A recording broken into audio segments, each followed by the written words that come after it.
Mal of the Mal, what do we all know? That not many fans like The Beast Below. Hello guys, welcome, or if you've already seen my channel before, welcome back. I am the Philadelphia Whovian, and this time we're going to be doing a video of the 11th Doctor's very second episode from Series 5 of New Who, The Beast Below. Okay, so The Beast Below, general quick plot of that one. It is, again, the 11th Doctor's second story. So he's with his companion, Amy, who he's just had one adventure with so far, takes her away, and they reach Starship UK, where there are some pretty odd things going aboard. We have pretty much a totalitarian, dystopian world, where the Doctor notices that there's no humming underneath them, which means there are no engines. And Amy and Rory are going throughout this world where you cannot question, you cannot vote against what you are encouraged to vote for, which it turns out is the fact that you want to keep the idea of the Starship UK going, because the Starship UK is really riding on the back of a star whale. Unless I got that name wrong, it's starfish. Sorry, I want to say it's a star whale, but again, I'm blanking out here. I admit that. Correct me in the comment section if I'm totally wrong about that. And it turns out that Amy knew about this because she voted, and she kept this news from him so the Doctor would not be forced to make a choice. But he finds out that Amy kept this from him, finds out about the star whale, and he was going to numb the star whale's brain, making it practically comatose, so it wouldn't feel any more pain as it is, carrying these people through space on Starship UK. But the last second, out of the Doctor being angry at Amy Pond for not telling him the truth and saying, "I'm taking you home after this," Amy releases the star whale after she realizes the reason why the star whale came was because it came in response to hearing children cry when UK was needing to be transported across space. Yes, and then they go off and after this have more adventures together, and it's hinted at the very end of Daleks working alongside or threatening Winston Churchill. Now that we got the plot out of the way, let's talk about The Beast Below. Okay, The Beast Below is a story that there are people who go through many different states of. I know all stories have their lovers and their haters, but The Beast Below lies in a special part of the fandom where a lot of people really do not like this story. In fact, I'm going to give you the different levels of fandom. People who either A, hate the story and think it's one of Moffat's worst stories, even Moffat apologized for this, or B, they did not like the story upon initial release, but over time they've grown to enjoy the story or appreciate the story. Others who, they appreciate the story, but they do not go back and rewatch it very often. Then there's the other people who think this story is very underrated and deserves a lot more credit. You, all four of you, are very correct in your reaction to this story. This story gives off a lot of different feelings, a lot of different vibes when it's telling its story, its narration. Alright, so I'm going to be going through some of the great aspects of it, and then I'm going to attack why people who love it and hate it, I see where you both are going through, or what you both are going through. That's the better way of phrasing it. Okay, first things first, why I do think it's very good. One, it's very well directed and it looks great.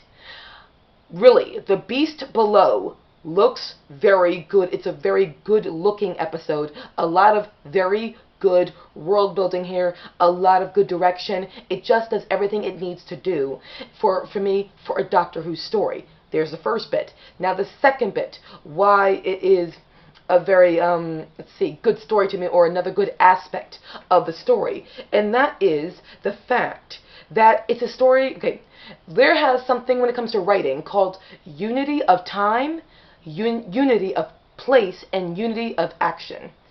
This means unity of time is when a story takes place from start to finish in real time. You're just seeing everything unfold. There's no jumping around from scene to scene. No, it's all taking place in one, progression of events that are in real time. Unity of space is when the story happens mostly in, or all, pretty much all, in the same space. And unity of action, and when it's all focused around that one action that the plot is focusing on. The Beast Below shows how Moffat can write a story with pretty much all those core essential unifications.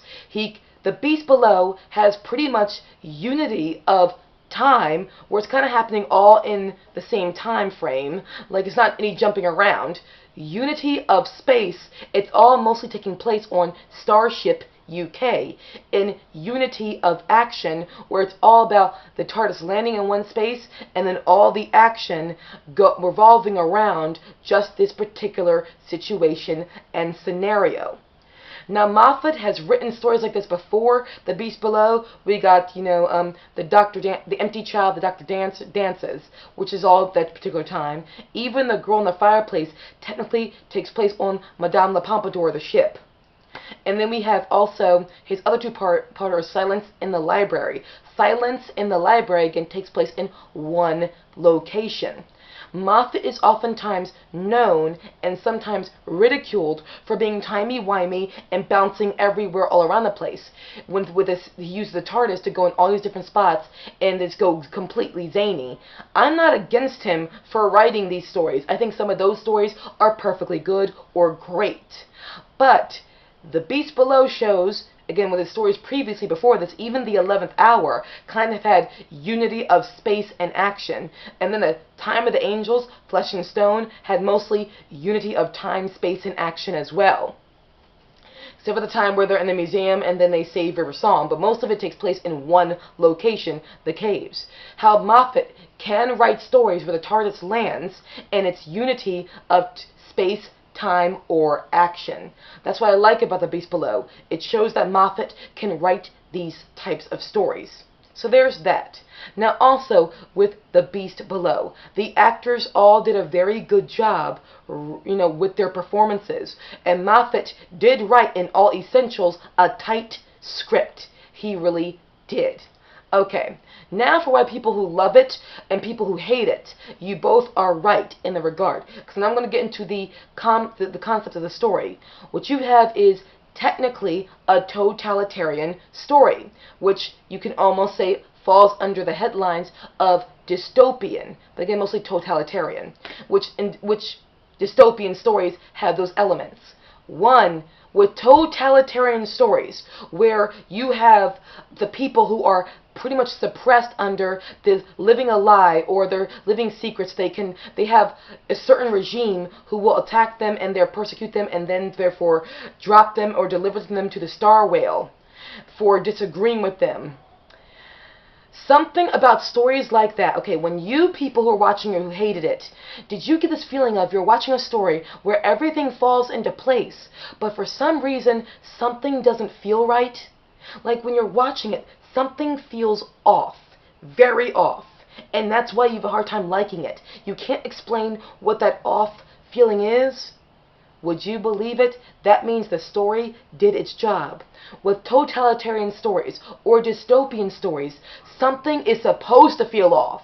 It's supposed to feel next to normal, just slightly off center, and give you this feeling of discomfort. Because everything is in a uncomfortable place. And that's why I like when Doctor Who does totalitarian and dystopian stories. Because here's the problem with totalitarian and dystopian stories. It's oftentimes when they're done on film and television, they do not work. Because the hero or the heroine is already a part of that society. So the hero or heroine does not have the ability, it is not ignorant enough to everything that's going on around them to ask all the questions we as an audience need them to ask for us to understand. Oftentimes, when you're watching stories that are on film that either are dystopian or totalitarian, they don't work because it's like you're watching an inside joke that you're not on the inside of, because the leading character does not ask the questions to the other characters to help you understand what the joke even is. But The Beast Below, we have a doctor and companion who are completely foreign to that world. So they're going to ask all the questions we need them to ask for us to understand what's going on. With totalitarian stories, something is always going to feel off, even when everything is laid out perfectly. With The Beast Below, there are so many good components to it. The Smilers are creepy.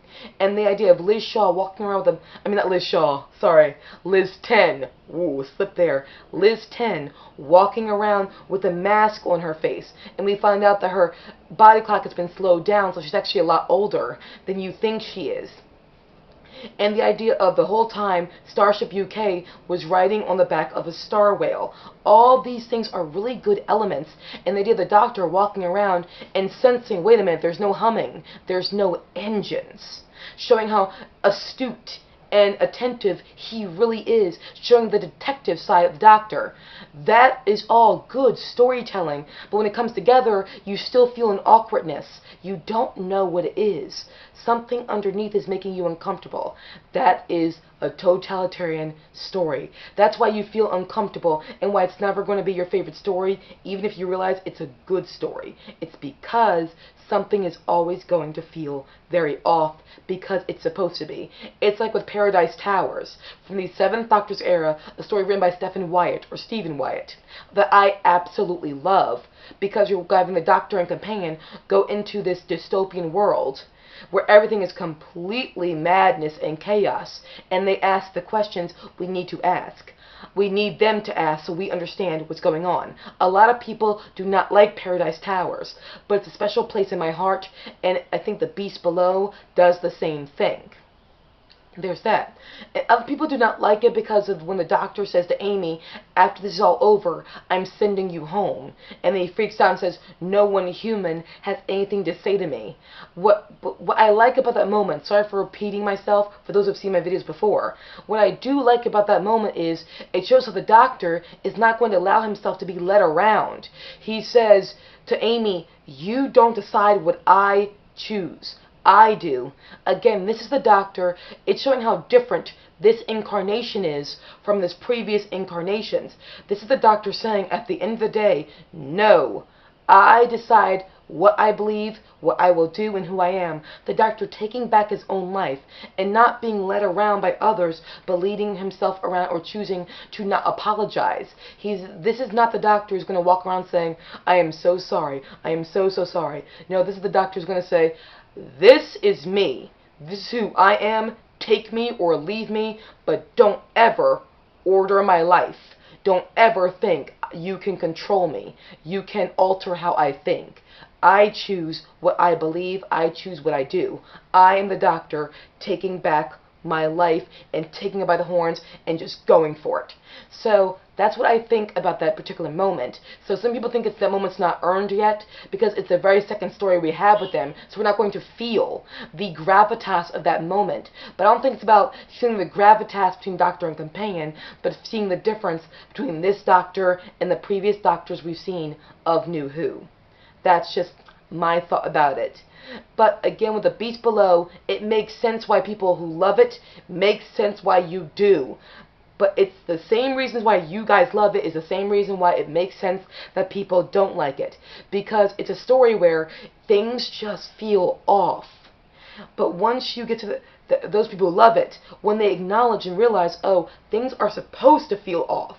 This story is supposed to feel off-center, next to normal. They are able to enjoy it.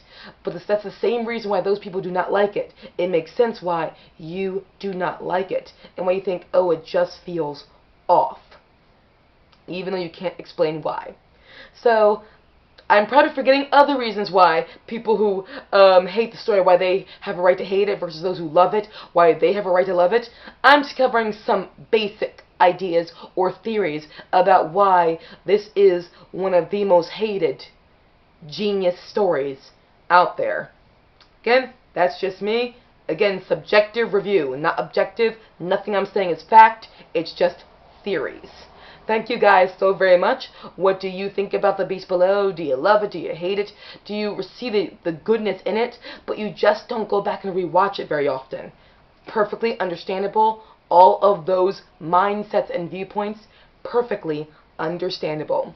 So guys, thank you so very much for watching. You were awesome. You were delightful. Yes, you were fantastic. Geronimo.